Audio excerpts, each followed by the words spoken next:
Mr. Peaks.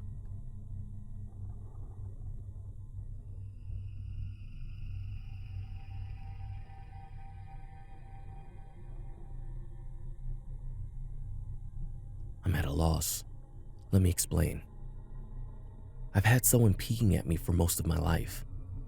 He kind of reminds me of that poem by William Hughes Mearns. It goes, "Yesterday, upon the stair, I met a man who wasn't there. He wasn't there again today. Oh, how I wish he'd go away." That's only the first 3 verses, but it's a short poem. The first time I saw Mr. Peaks, I was a child, and that's when I named him. You can't really hold it against a 9-year-old when he's being unoriginal. The name stuck, and his name is Mr. Peaks. I call him Mr. Peaks because he's never told me his name. Mr. Peaks doesn't speak. He only looks at me. It shouldn't be a surprise. I've never seen the bottom half of Mr. Peaks' head, only the top of his nose, his brow, and his eyes. I don't like his eyes. I want to say that Mr. Peaks is a man, but I don't know if he is or not. I refer to him as a he because he seems like a man, but his skin is the wrong color, and so are his eyes. If he is a man, he must be a very old man because his forehead is creased with deep wrinkles. When I look at his head, I'm always reminded of a potato which has been left out for too long and is starting to sprout and rot. I'm intentionally avoiding describing his eyes because I don't like them. But I want to tell you about Mr. Peaks, and that's the most important part. Mr. Peaks is just a pair of eyes with a head like an afterthought. His eyes are dry like chalky marbles rimmed with. Most people take it for granted that eyes are wet and shiny. But when you see dry eyes, the difference is immediately noticeable. You'd think that because his eyes are dry, they would seem dead and flat. They don't. His eyes are incredibly alive and intelligent and hateful. Mr. Peaks hates me, and he's always hated me. I can see it in his stare. His stare is wide and glaring with deep sagging wrinkles. His eyes make him look sick, or like he's suffering because they're so jaundiced, run through with purplish capillaries and rimmed with irritated pink skin. I think the skin around his eyes is probably pink like that because his eyes hurt. That probably explains why his eyes are so dry too, because he never blinks. I've known Mr. Peaks for 28 years, and he hasn't blinked once. I don't think that Mr. Peaks is here with me, at least not all the way, because he peeks from behind things that are too small for him to hide behind. The first time that I saw him, I was in the shower, and he was peeking at me over the curtain. I remember feeling cold, despite being sprayed by water so hot that my skin was turning lobster red. When I looked up, there he was. He was peeking over the shower curtain. He was just the desiccated top of a head and wide yellow eyes like terrible saucers. I was too scared to scream for help, and the sheer weirdness of him piqued a morbid curiosity. He was peeking over the top of the curtain rod, which was maybe an inch wide, and I could see the bottom of the curtain rod because our shower rings were so big. I couldn't see the bottom half of his face at all. At 9, I reasoned that the bottom half of his face must have been somewhere else, along with the rest of his body. I was glad that the bottom half was somewhere else because I could tell by his eyes that Mr. Peaks would really like to hurt me. His stare was so wide and intense that his eyelids were trembling. It gave his stare an unpleasant vibrating quality that made his eyes look like they were buzzing at me. If you keep staring at Mr. Peaks, he'll stare right back, and he won't ever go away unless you look away or run and hide. I ran out of the shower, and when I looked behind me, there was nothing on the outside of the shower curtain. After that, I'll see Mr. Peaks every now and then. Sometimes he peeked from outside, but mostly Mr. Peaks likes to be inside with me. I always know that Mr. Peaks doesn't like the sunlight, because if he comes out in the daylight, he's careful to never let it fall directly on him. I'll bet that the sun hurts him. That would make sense to me. I wouldn't catalog every time that I saw Mr. Peaks because that wouldn't be worth reading. He showed up hundreds of times. And because most of the time it wasn't any different, I would be doing something, then I'd feel cold and numb.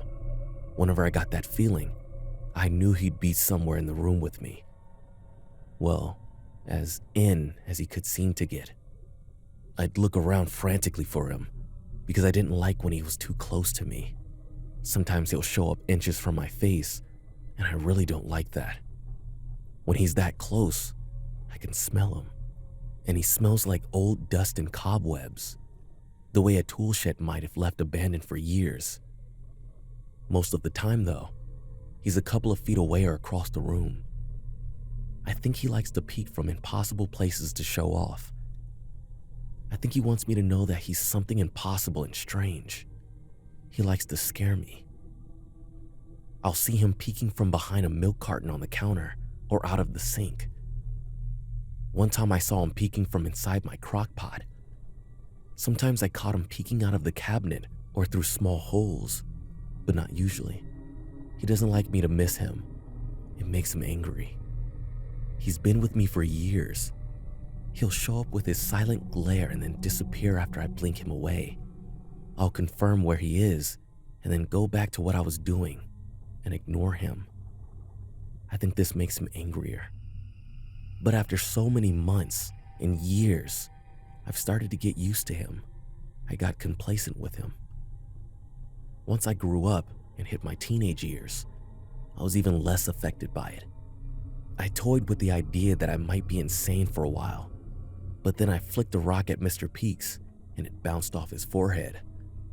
He didn't move at all, but his irises faded from deep ultramarine to a blue so pale that they were almost white. I can feel his rage boiling out of him from his hiding place, and I decided to never push my luck like that again. I graduated high school, then college, and then I joined the military. None of that is important, so I won't go into it, but Mr. Peaks was there the entire time.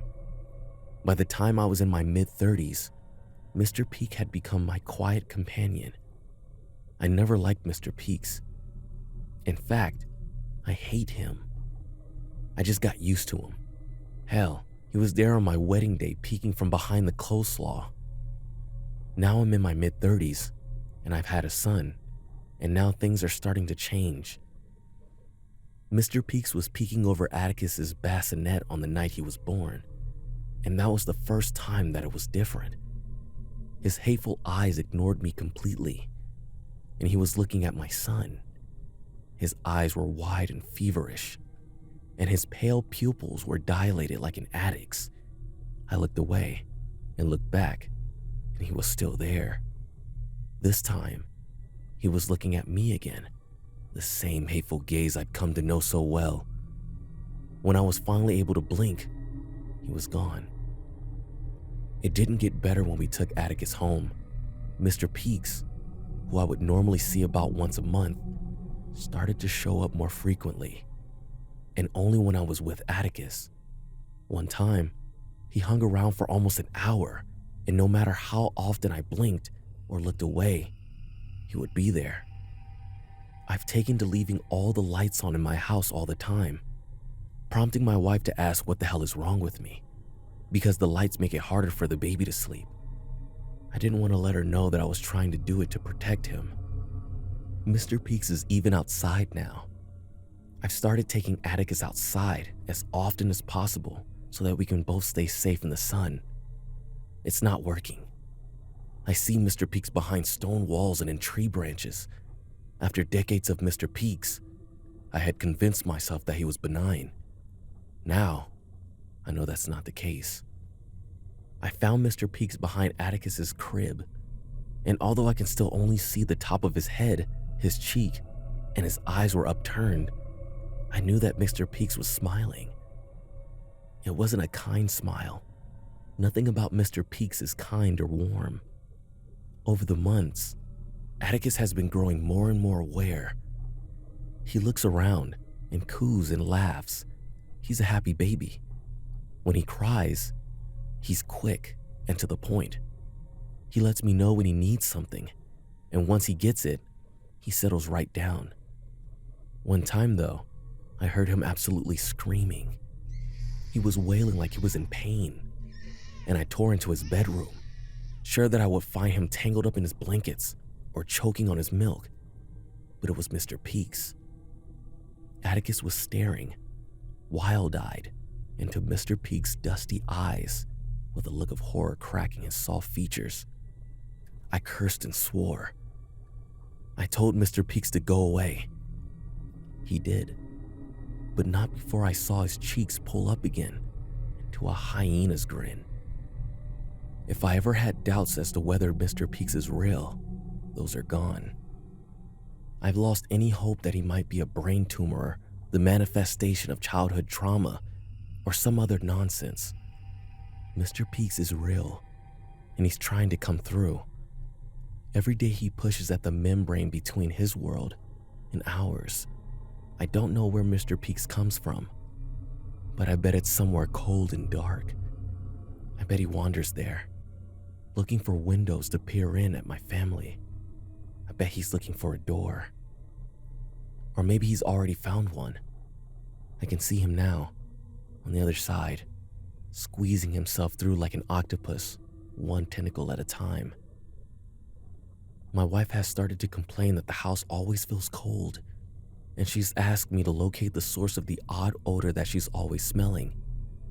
She says it smells like musty old books in her house, and she's right. I tell her that it's probably a dead rat in our walls, or some old piece of trash we neglected through the years. One night, she even talked to me about a nightmare where she saw a man with wild staring eyes looking at Atticus from behind the dresser. Last night was the worst. I was dozing off in my bed, not sleeping. I never really sleep anymore. I can't when there's something sniffing around my house, poking and prodding, trying to get in. I'm supposed to keep my house safe, and I'm failing utterly. Atticus started to wail in a pitch I'd only heard once before. I tore into his nursery to find Atticus alone, and the room was so frigid that frost was creeping over the window. I sprinted to my son's side, and he wasn't alone. We keep Atticus in a little pillow that hugs him on all sides and keeps him from rolling over. It was a good idea, and it makes him feel safe. Mr. Peaks was leering from underneath, inches from my son's face. His yellowed eyes were pulled open so wide that they were round and bugging like the eyes of a deep-sea fish. His irises trembling in their sockets, and I could see tears streaming down Mr. Peaks' face. Then, slowly, horribly, a long finger reached from under Atticus's pillow and slowly caressed his face. The resulting scream pierced me like a needle, and I had Atticus in my arms in less than a second. He had a terrible dark scratch on his face. When I looked back, Mr. Peaks was gone again. How much more of him will I see? What does he want with my son? It seems like only a matter of time before Mr. Peaks can come through completely. I'm lost. I'm completely hopeless. I just want to protect my son, and I have no idea what to do. Mr. Peaks is here again today. Oh, how I wish he'd go away.